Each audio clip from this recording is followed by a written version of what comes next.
যেটা থেকে ছেলেদের একটা শিক্ষা নেওয়া উচিত। শোনেন, মেয়েদের যে ব্রেইন আছে না, এইটা অ্যানালাইসিস করছে ব্রেইন আলাদা করে এমআরআই মেশিন দিয়ে।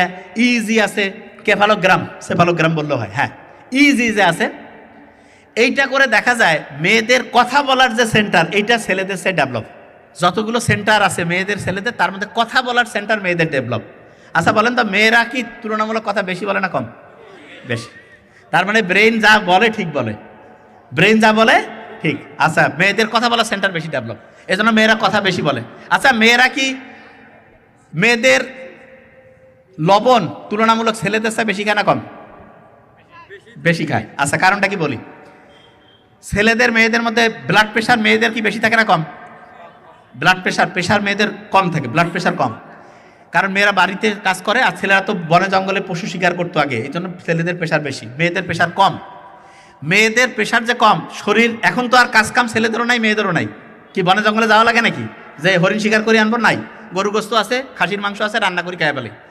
তা মেয়েদের হয়েছে কি, এখন ওই যে প্রেশার যে কম, সেই প্রেশারটা ম্যানেজের জন্য দেখা যায় মেয়েরা হচ্ছে লবণ জাতীয় খাবার বেশি খাবে। মেয়েরা যে কোনো চাটনি আচার টাচার এলে কি ছেলে বেশি খায় না মেয়ে? কে খায়? মেয়েরা বেশি খায়। এই যে মেয়েরা বেশি খাইলো কেন? কারণ লবণের পরিমাণটা মেয়েদের শরীরে বেশি থাকলে প্রেশারটা একটু স্বাভাবিকভাবে একটু ভালো থাকে, তখন মেয়েদের ভালো লাগে। মেয়েদের যে জিন মানে ক্রোমোসোম আছে না, সেই ক্রোমোসোম কিন্তু দুইটাই ডাবল একটা এক্স আর একটা এক্স, আর ছেলেদের একটা এক্স একটা ওয়াই। মেয়েদের যে ক্রোমোসোম সেইটার তুলনায় ছেলেদের যে ক্রোমোসোম ওয়াই যেটা, সেটা কিন্তু ছোট। এই জন্য ধরা যাক এই যে ওই যে মোবাইল আছে না, কয় না যে 256 গিগাবাইট ক্যাপাসিটি, মেয়েদের হচ্ছে 512। তাইলে পড়া মনে রাখার ক্যাপাসিটি কি ছেলেদের বেশি থাকবে না মেয়েদের? মেয়েদের পড়া মনে রাখার দক্ষতা মেয়েদের বেশি। তবে হ্যাঁ, ক্রিয়েটিভ থিঙ্কিং, এটা আবার মেয়েরা মন খারাপ করা যাবে না, প্রত্যেকের জাত যেটা শক্তি, ক্রিয়েটিভ থিঙ্কিং তুলনামূলক ছেলেদের বেশি থাকবে। আচ্ছা, এটা বলি আগে।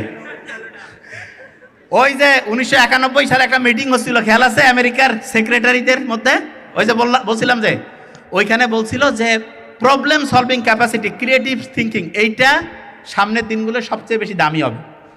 তা দামি হবে তার মানে সামনের দিনে ক্রিটিক্যাল থিঙ্কিং মানে একটা জিনিস কিভাবে হইতে পারে, এইটার প্রবলেমটা কিভাবে সলভ করা যেতে পারে, এই দক্ষতাটা যাদের বেশি থাকবে সে সামনে অসাধারণ কিছু হইতে পারবে। আচ্ছা, আমি আমার বন্ধুদেরকে বলতাম নো ইমোশন নো টেনশন, কোনো ইমোশন। আচ্ছা হ্যাঁ, ইমোশন আবার কি, আমার আম্মা যেমন আমাকে কাকে তুই কি রোবট লাগে, আমার আম্মা কিন্তু কয়, আমার হিসাবটা খুব সহজ। ওই যে আমার ছোটো ভাই বলে গেছে, ফ্যামিলিতে হচ্ছে যে এই শাশুড়ি যারা হয়, আমি তো মা ভক্ত বেশি আর কি, হ্যাঁ, তারা কিন্তু চিন্তা করে যে বিয়ে হয়ে গেল, ছেলে তো বোধহয় কারি নিয়ে চলে গেল, আর বউদের যেটা সেটা চিন্তা করে যে না, এটা কন্ট্রোল করতে হবে, হাতের মুঠার মধ্যে নিতে হবে না। মেয়েদেরকে আমি বলি একটু বুদ্ধির সাথে খেলতে হবে। বুদ্ধিটাকে একটু বলি, মায়ের সাথে ছেলের যে কানেকশন, আপনি যখন মা হবেন আপনার সন্তানের সাথেও কিন্তু ওই কানেকশনটা হবে, ঠিক না? এই জন্য প্রত্যেক যে মেয়ে তার চিন্তা করা উচিত যে আমি মা হইলে আমার সন্তানের সাথে আমি কীরকম আচরণ আশা করব, আমিও আমার হাজব্যান্ডকে আমার শাশুড়ির সাথে ওই আচরণ করতে বলবো। তা বিয়ের পরে যে এই যে ফ্যামিলির যে ক্রাইসিসটা, এইটা সবাই জানে এবং মুচকি হাসে, সবাই জানে। কিন্তু আপনি দেখবেন শাশুড়ির নামে একটু বদনাম করলে বউ খুশি, বউর নামে বদনাম করলে শাশুড়ি খুশি। আমি অনেক ছোটোবেলায় কুচকুচ তাই দেখছিলাম, ওই ছোটোতে তখন কইতো যে শাহরুখ খানকে বলতেছে বিয়া করতে চাও, না শাহরুখ খান বলতেছে যে কি ব্যাপার, কয়ে তোমার জন্য মেয়ে নিয়ে আসছি। বলতেছে যে কি জন্য তুমি বিয়ে দিয়ে চাও, কয়ে যে আমি তো বন্ধু বান্ধবদের সাথে গেলে ওর মা বলতেছে যে কোথাও বউয়ের কোনো হচ্ছে যে সমালোচনাও করতে পারতেছি না, কয় ও তাহলে তুমি বউয়ের সমালোচনা করার জন্য আমাকে বিয়া দিতে চাও। মানে অনেক ছোটোবেলায় দেখছি, হয়তো অলট পালট হইতে পারে সিকুয়েন্স। তা ব্যাপারটা হইলো যে বউ শাশুড়ির এই ব্যাপারটা আছে, ঠিক না? তা আমি যে জন্য কথাটা বলছিলাম, এখানে একটা ইম্পর্টেন্ট জিনিস আছে।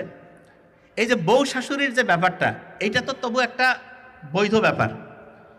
এই ছেলে মেয়েদের যে শরীয়ত ধর্মীয় দৃষ্টিকোণের বাইরের যে সম্পর্ক, এই সম্পর্কটার মধ্যে যদি বরকত থাকতো, রহমত থাকতো, আল্লাহ আমাদের ভালো চায় না? আল্লাহ তাহলে নিজে কইতো যে ঠিক আছে পড়াশোনা শোনার সময় একটু হচ্ছে যে স্টাডি পার্টনার, গ্রুপ পার্টনার করা যাবে। ইসলাম কি বলছে? বলে নাই। আমি জানি এই সময় সবাই একটু শ্লোক হবে। আমি যে ঢাকা ইউনিভার্সিটিতে বলতেছিলাম, আমার ছোট বোন আমার কাছে কাছে তুই এলা কবার গেছিস কেন? এই যে কেন কি হয়েছে? কাছে আমরা এলা কবে না। কিন্তু আমার কথা হইলো যে সত্যিটা জানানো উচিত।